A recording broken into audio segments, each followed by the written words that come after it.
My guest today is Mark Passio. He is an independent researcher, radio talk show host, a public speaker, and also a freedom activist from Philadelphia, Pennsylvania. And he has assembled a vast amount of knowledge on occultism, spirituality, metaphysics, symbology, and consciousness. You can find all of that information on his website, whatonearthishappening.com, as well as freeyourmindconference.com. And he joins me today to talk about occultism and mind control. So Mark, thank you for joining us today. I know we've got a lot to talk about in a short amount of time. So I wanted to kind of give a tri-part question here first, just kind of give a little bit of a backstory. I've heard you say in a few of your lectures that you were actually a practitioner of the dark occult. Obviously, this is where some of your expertise comes from. You can confirm that these occultic symbols are being employed. They do have power. But what does that mean? What does that mean as far as you are practicing? Was that like Satanism, Luciferianism, some sort of other dark occult that I don't really know about? And then, of course, what compelled you to kind of seek out that knowledge, and what was it that helped you kind of realize that maybe that wasn't where you wanted to spend your energies? Sure, that's a really great question. Well, in my youth, I kind of accepted, without much questioning, a lot of the religious dogma and indoctrination that I had been given by family members and school teachers. And I come from a pretty standard Roman Catholic Italian background in South Philadelphia. And my family was kind of the type that never really challenged belief systems, certainly never questioned authority, anything like that. And, you know, back then when I was given a lot of those dogmatic beliefs and kind of accepted them, I certainly lacked a lot of the knowledge about what religious indoctrination is about and why it's done. I certainly didn't know anything about astrotheology at that time. And a lot of that knowledge probably could have put some of that indoctrination into perspective. But since I lacked it, my disillusionment with modern organized religion turned into extreme anger. And I acted upon that anger by attempting to seek out the antithesis of religion, the antithesis of the system into which I was born. And I found it in the form of the dark occult, dark occultism, particularly Satanism, which was the type of dark occultism that I gravitated toward. And I espoused a lot of satanic beliefs and ideologies, particularly through writing and music. Some of my work was eventually recognized by Anton LaVey, who was the high priest of the organization known as the Church of Satan at that time. He has since died. But he asked me to take part in the Church of Satan and become a priest within its membership. And I accepted that offer, and I became a priest in the Church of Satan. And what my job was to do was basically, for the most part, explain the ideology of Satanism to people in an attempt to take more people into the ranks of that ideology. As my involvement with Satanism in general, not just the Church of Satan organization, grew, I became aware that this wasn't an isolated group of individuals that were just working with occulted or hidden knowledge in order to essentially grow their own personal power, but they were groups, internetworked groups of people who were working together, and they came from an eclectic array of people from every walk of life, every social institution that you could imagine. There were Satanists placed in positions of high power and influence within those institutions, including politics, banking, law, military, law enforcement, entertainment, technology, medicine, education, and every other area of our lives. And they were not isolated individuals that were just trying to increase their own personal power and influence. They were working together as a tight-knit unit toward a common goal, and that common goal was to increase their own collective power at the expense of everyone else's rights and freedoms. When I became aware that that's what the satanic hierarchical network that is in place in this world was all about, that it was in fact about slavery, my consciousness, my conscience, I'm sorry, would not allow me to proceed any further with involvement in these groups. And I began to basically pull back from my involvement. And people will often say, well, weren't they extremely angered by that? And didn't they try to keep you in the group? They were initially trying to groom me for higher levels of involvement with other network and think tank groups that, go much higher into politics and certainly into eugenics operations. But when I became aware of what the overarching agenda of the whole satanic hierarchical network that's in place in the world was about, I desisted with my involvement in those groups. And people will ask, well, didn't they try to reel you back in? Didn't they threaten you? They were absolutely unconcerned with my leaving. They simply basically said, there's nothing that you can do to change anything. We have people's minds and we have society right where we want it. And go and do your worst and tell people about what you know. And you're going to be banging your head against a concrete wall for the rest of your natural life. So go and do your worst because there's nothing that you could possibly do to hurt us. That was their attitude when I left. Right. Well, it is like banging your head against a wall. And there are such extreme forces keeping people hypnotized. I mean, just talking about Anton LaVey or the Church of Satan, just the ties with the NSA. I mean, Sure. if you want to talk about the surveillance and control, I mean, there is the upper echelons of government. And here was a secret program with the NSA that wasn't exposed until just recently. Obviously, it's been going on for quite some time. Yeah, I consider the groups I was involved in very low level, certainly not high level by any stretch of the imagination. I do consider that LaVey was sort of a puppet for these higher level satanic networks and groups, and certainly worked with governmental institutions during the time that he was alive. Most people don't really understand what the ideology of Satanism is. They think it's about devil worship. It has nothing to do with the worship of the Christian notion of the devil. Satanism basically has four main tenets or overarching principles of belief. And that is that self-preservation is the highest goal. And you should do whatever you can to advance your personal power and influence in the world, no matter who you really have to walk all over, step on, or hurt to get what you want. That's really the number one tenet. And if you look at society, most of society is stuck in that cutthroat dog-eat-dog mentality.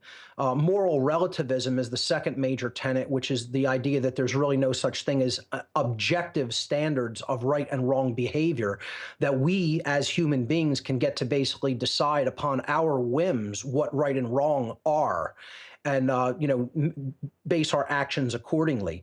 And if you look at most of society, I would say more people than not are moral relativists than moral objectivists who think that there is an objective standard of right and wrong behavior. So that's also very pervasive in society. The third major tenet is social Darwinism, the idea that the most ruthless in society have some sort of a predetermined or predestined right to basically rule over everybody else in society because their genetics got them there and made them fit for rulership. And many people will actually think like that and think that that's okay, that that's just the natural order or the way things are. So that's also very pervasive in our society. And finally, the fourth main pillar of Satanism is eugenics, the idea that those who are socially fit to rule and they're the fittest in society and therefore they've come out on top and they're ruling the roost, well, they can get to decide who basically propagates their genes and who does not, or in other words, who gets to live and who dies, who must die. Wow, that's incredible, because that's obviously so many things that we're trying to expose here at InfoWars. And, we talk about this self-preservation thing a lot, even when you see these members of secret societies and how you think, how do these people literally get away with murder sometimes, or awful things that are hidden, pedosadism, things like that, that you wonder, how are these people in the law enforcement or politics, how are these crimes being covered up? But it is this sort of secret society, self-preservation system that they have to protect each other and protect this overarching, unforeseen hand that's sort of controlling everything. So what about these occultic symbols that they're using and kind of pervading our society? What's out there that you know of, and how is it being used? Well, I think a good precursor to this would be to simply explain what the occult is, because many people hear that word and they really don't understand what it means, and they have a erroneous perception of what occultism in general is. The word occult is derived from the Latin language. It comes from the Latin adjective occultus. Occultus in Latin simply means hidden from sight. And, the verb occultare in Latin, occultare, means to hide, to conceal, or to keep secret. So both of these words in Latin are in turn derived from the Latin word oculus. Oculus means eye. So it all has to do with what can be seen and what is not easily seen. That which is hidden from view, which is veiled from our sight, which is difficult to see because in many cases it operates in the realm of the unseen or the spiritual realm. And that's all the occult is. The occult is knowledge that has been hidden for particular reasons, and we can get into what those reasons are, but it's knowledge that is hidden and held by very few people. And when you hide and hold very important knowledge tight to yourself, and you try to keep it sequestered from everyone else, what you are doing in that instance is you are creating a power differential through the knowledge differential that you've created. I mean, we've all heard the term knowledge is power. I would have a slightly different take, and I would say knowledge which is applied can be converted into real world power. And that is what these dark occultists do, who are using this knowledge certainly not to uplift humanity. They're using it to create a power differential in the world so that they can stay entrenched in power and they could take advantage of everyone else who is trapped in their ignorance. The occult is simply hidden knowledge held by very few people who exploit that knowledge at the expense of all of the ignorant people, the ignorant masses who have no idea what that knowledge is or how it works. Now, the next question that would naturally come up for people is, well, what is the knowledge of the occult?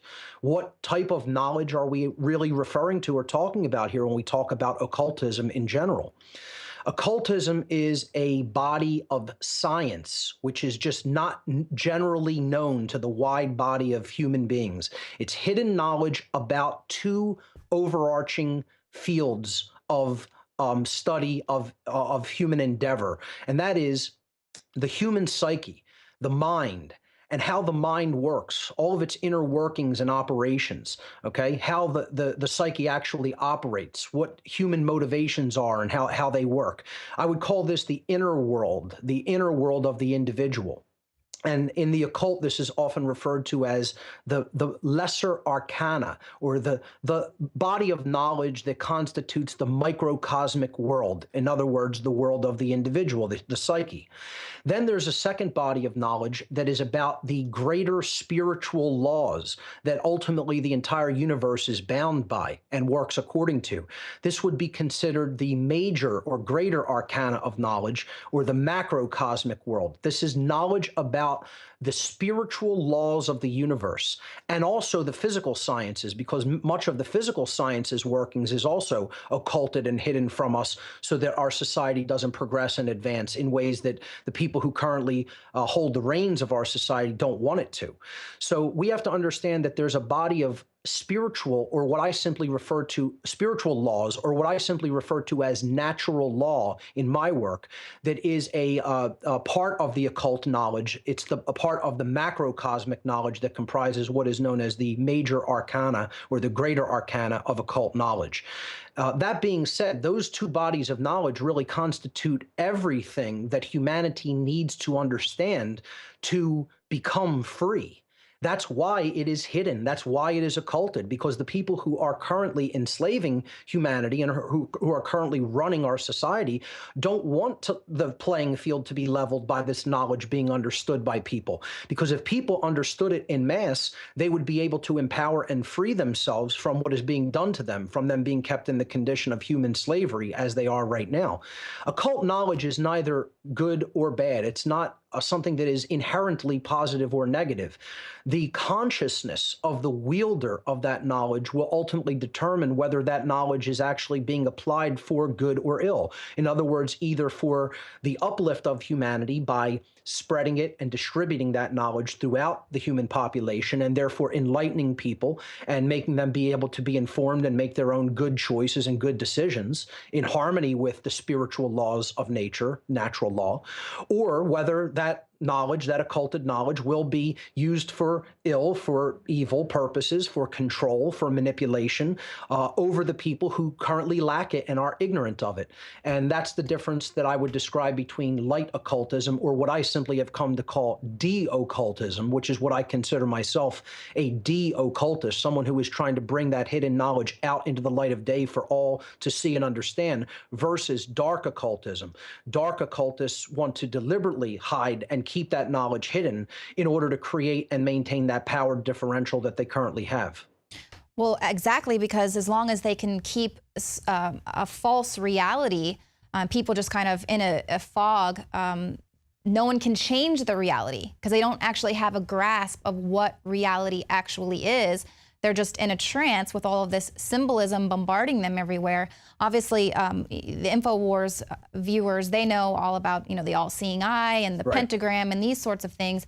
But this symbolism is in advertising, just basic advertising. Talk to me a little about that. Sure, it really goes quite deep. And I think this example that I would like to bring up is going to really illustrate what the occult truly is and how it's applied in society.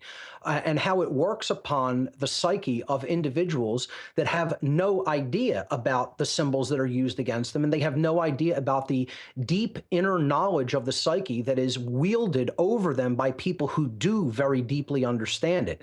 To understand this example, we have to just simply delve into the world of archetypes, which are types of basically rudimentary type symbols. An archetype is considered an original pattern from which other patterns or other more advanced type symbols are basically based, okay? So it's a model or an original form or a prototype of some kind. And there's some basic symbolic archetypes. Of course, we have the circle, which represents infinity and eternity and perfection and the divine. The circle has always kind of been considered a shape that represents the divine. It's based on a number that cannot really be ever pinned down to exactitude, pi, of course. And, it's just a symbol that has represented perfection throughout all different traditions in human history. Conversely, the opposite of that, the square, is another archetype, and it's represented stability, but also rigidity and imperfection. And it's represented things that are earthbound, that are very earthly and human, as opposed to divinity, like the circle represents. So then we have another archetype, the triangle. We see this a lot in symbolism as well, because it represents balance, it represents union or coming together of often opposite extremes. It represents the intellect. It represents, in many cases, knowledge. Another archetype is the star, which represents spirit or sovereignty. And, that's, of course, used in politics a lot. And there's many other archetypes that we could get into, but essentially, archetypes resonate deeply with the human subconscious mind. Okay, that's the main thing to keep in mind. It's archetypes are kind of embedded almost into our the very fabric of our being, into what one might call our ancestral DNA, because these shapes and symbols have been around with us since humanity has been on this planet. The perverted use of symbolism and archetypes goes on constantly in our society.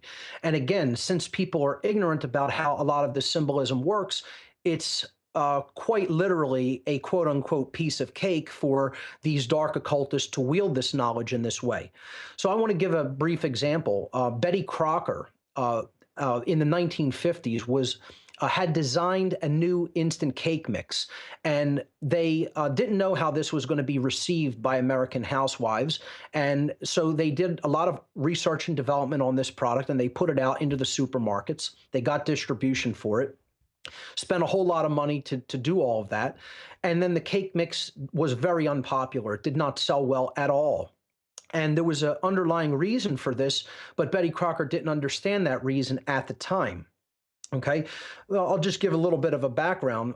This cake mix, all you needed to do was just add water to the supplied powder, and then you would bake that, and you'd have an instant cake. In that day, that was considered somewhat of an amazing thing, and unfortunately, housewives didn't go for it. They, and families in general, they made kind of like a statement that this isn't something that we're interested in by their lack of purchase. And Betty Crocker, instead of saying, well, we've kind of received the mandate from the masses of people, they're not interested in this, they decided that they would make people want the cake mix. Now, just think about that for one moment, okay? We're not going to say, well, we tried our product and it didn't work and people gave us a mandate that they're not interested in it and that's their free will choice and decision. No, no, no, that's not good enough for us as a corporation. We are going to do research not only into why people didn't want it, but what we will have to do as a company to make them want this very product. We're not going to go back to the drawing board. We're not going to abandon the idea. We're going to keep this out, on the shelves and basically say, what are we going to have to do to modify this slightly to make people want it?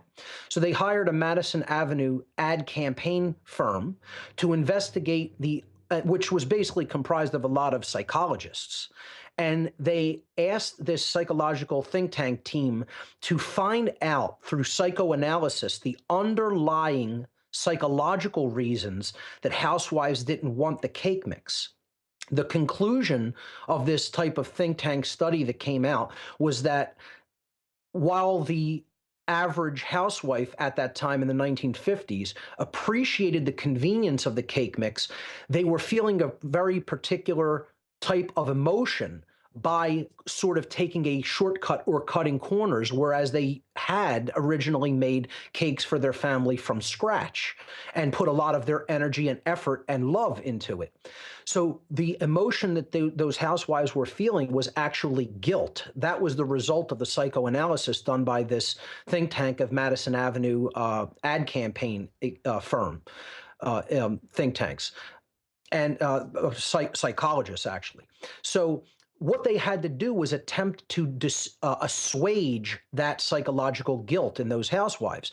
The way that they did that, very interestingly, was they simply added some words on the instructions on the box. Now, just think about that for one moment. How powerful would a few words on a box be to completely change the mindset of an entire group of people in society? But that's exactly what happened. And this cake mix sold eventually. The 3 words that they needed to add on the box, so the ad campaign firm comprised of these psychologists told Betty Crocker, just keep the mix the way that it is and add on the instructions, add an egg, add 1 egg, where the 3 words need to be put on the box. When the housewives read the new instructions upon trying to find out how the cake mix worked before they bought it, that changed their mind.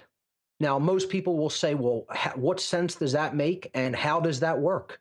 And therein lies what the occult actually is, what the knowledge of the occult is, which is what these psychologists applied. That's what we have to understand the occult is. It's deep, ancient, ancestral psychology that is being applied against people who have no idea about how it works. The egg is a symbolic archetype of feminine energy. It is the creative essence of the female that combines with the sperm to create life. It is the feminine fertility symbol. So that is what they were putting in the mind of the housewife. Now you take what we've given you in the cake mix, the instant cake mix that's very easy to prepare, okay? And after you have that, you add an egg to the cake mix. So now symbolically, virtually, through proxy, you are giving your feminine creative essence into the project. And in doing that, those housewives are now assuaging that guilt that they previously felt by not putting enough of, quote unquote, themselves into this undertaking for their family to make this cake.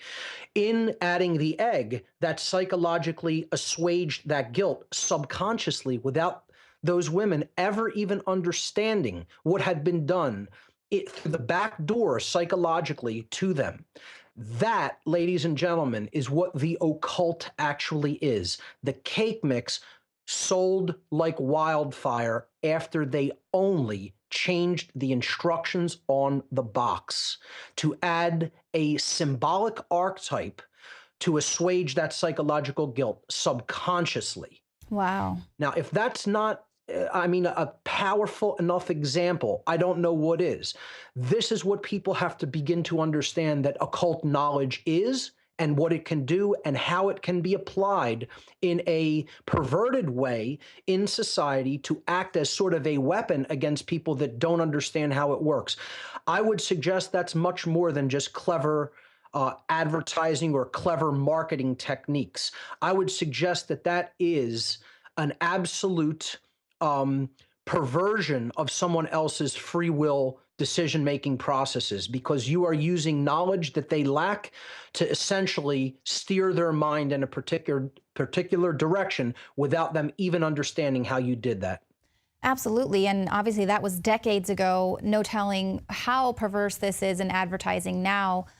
We see it with the commercials, McDonald's, Burger King, fast food. You know it's bad for you, but you've just got to go to the drive-through right now. And Rob Dew actually did a report on GMOs. There were a lot of activists calling for labeling for GMOs, and then they took them to this sort of think tank meeting, and by the time they got out of it, they were all pro-GMOs. So it's just pretty amazing how easily we can be programmed. Obviously, I know you've got a ton more information that people can find on your website, whatonearthishappening.com. But just in the last few minutes, is there any advice on how to avoid all of this, or is it all just a matter of educating yourself to the reality so that you can, avoid being brainwashed, basically? Well, I would say, like any other aspects of problem solving, in looking for a solution to what we're facing today in our world, which is certainly about mind control and occultic manipulation of the human psyche through knowledge that is being perverted and exploited. The first step is to recognize that the problem exists and to begin to understand not only that the problem exists, but what are the causal factors of that problem. I would suggest deep ignorance is one of the largest causal factors of the problem that we face as a species. We could talk about the symptoms, and all the different aspects of society that are broken until we're blue in the face, but they're really symptoms and they're effects of the underlying causes. We need to stop trying to treat the symptoms, and we need to go into the realm of consciousness and the understanding of this heretofore occulted information, this occulted knowledge, because it's knowledge that has been hidden about how we work. That's some of the most important knowledge that there is self-knowledge. And then the other knowledge that's been hidden is the knowledge about how the universe works, particularly the spiritual laws of the universe. See, when we start to understand the causal factor lies in ignorance, we're making a diagnosis about the causal factors of the problem. We're not just treating the symptoms. And if you just look at the word diagnosis, that's the first step of healing. You got to make a diagnosis about what's wrong. Dia in Greek is a prefix that means through or by way of, and then the word gnosis in Greek means knowledge. So we're going to get to the solution by way of knowledge, through the knowledge of the causal factors of the problem. Then we can understand how this manifested condition that we've arrived at, called the current human condition, which so many people will say we do not want to be present and we want to get out of this current condition of slavery and control, okay? We can't do that unless we have an accurate diagnosis through knowledge of what the causal factors that created that manifested condition actually are. And in a nutshell, the answer to that, the knowledge that we need to understand, are those spiritual laws of the universe, what I simply term natural law. And my working definition for that is the universal, non-man-made, binding and immutable conditions that govern the consequences of human behavioral choices. So they're universal. That means these laws exist everywhere in creation. There is nowhere that you can go to escape them. They are in effect and you are bound by them. They're non-man-made. They weren't put into effect by any beings in the three-dimensional world in the universe. They were put into effect by the creative force in the universe. Call it God, call it the underlying intelligence behind everything. It doesn't make a difference what you call it. It's the creative energy that ultimately began everything and set the laws of this realm into motion that we call the physical universe. These laws are binding and immutable. That means they're in effect whether we understand them or whether we like that they're in effect or not. And we can do nothing to change that these laws are in effect, just like we can't change the law of gravity or the laws of electromagnetism. They are in effect in the universe, and they are always in effect. We are bound by them. We only can understand their workings and then choose whether to align our behaviors to those workings or not. And what these laws, these spiritual laws ultimately do is they govern the consequences of our behavioral decisions. When we make a choice that is in keeping with these spiritual laws, therefore, that behavior is actually a right under this natural law or spiritual law, then we receive one particular set of results. When we act in opposition to these laws, and therefore we are acting immorally, and we are not taking behaviors that are our right to take, we receive a completely different set of results. It's very, very simple. I simply call the laws that govern whether a society is free or not, the law of freedom. Freedom and morality are directly proportional to each other. As morality increases in any given society, the freedom of that society will also increase. As morality in any given society declines or goes on the wane, then the freedom of that society will also decline, and that society will go ever more toward tyranny and enslavement. True freedom can never exist in a society that embraces the concept or the ideology of moral relativism. This is the main problem that is driving our society into tyranny and slavery. Moral relativism, again, is the idea that there is no inherent and objective difference between right or wrong behavior. So humanity may be the arbiters of that. We can decide what right and wrong or decide for ourselves through our whims, our likes, our preferences, what right and wrong are for ourselves, that they're not objective standards of behavior that are set in spiritual law. So the real solution is to understand natural law, the universal spiritual laws that govern the consequences of our behavioral choices, whether we choose morality or immorality. The only way we're ever going to get out of this mess that we've worked ourselves into is to become truly moral beings and to increase morality throughout our entire society. That's when we'll make progress toward true freedom. Yeah, and that's really powerful because you can see that that's what is happening to our society right now. We have become waning more toward the immoral side, and you see the tyranny is rising. It's kind of working perfectly into their plan.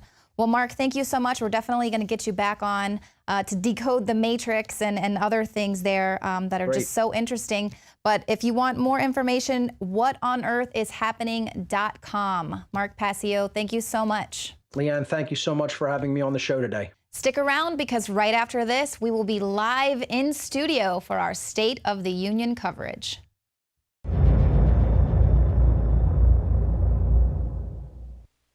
City of Austin tap water versus filtered City of Austin tap water. I can taste dirt in it. God knows what's in this. This has an aftertaste. Tastes like Austin water? Yeah, it does. These people just sampled City of Austin tap water straight from the faucet. Next, we had them try a sample of tap water filtered through the ProPure G2.0 filtration system. High quality H2O. That one is better. Tastes like nothing. Yep, I know what good water tastes like. It's good water. Most tap water contains added substances like fluoride, chlorine, Monsanto's deadly pesticide, glyphosate, and many others. Studies prove that these substances are linked to an assortment of major health issues, including tooth decay, lowered IQ, and even cancer. It tastes like you're drinking out of the lake when you're drinking tap water. Yeah, it has that processed flavor to it. The ProPure G2.0 filtration system removes these deadly substances and many more, leaving only fresh-tasting, deliciously clean water. Okay, this is very tasty. It's good water. Refreshing. It's good. Go to InfoWarsStore.com today. Use promo code WATER and save 10% off your ProPure purchase. Again, that's InfoWarsStore.com or call 1-888-253-3139. You are watching the InfoWars Nightly News, which airs 7 p.m. Central at InfoWarsNews.com. And your support is helping us defend liberty worldwide.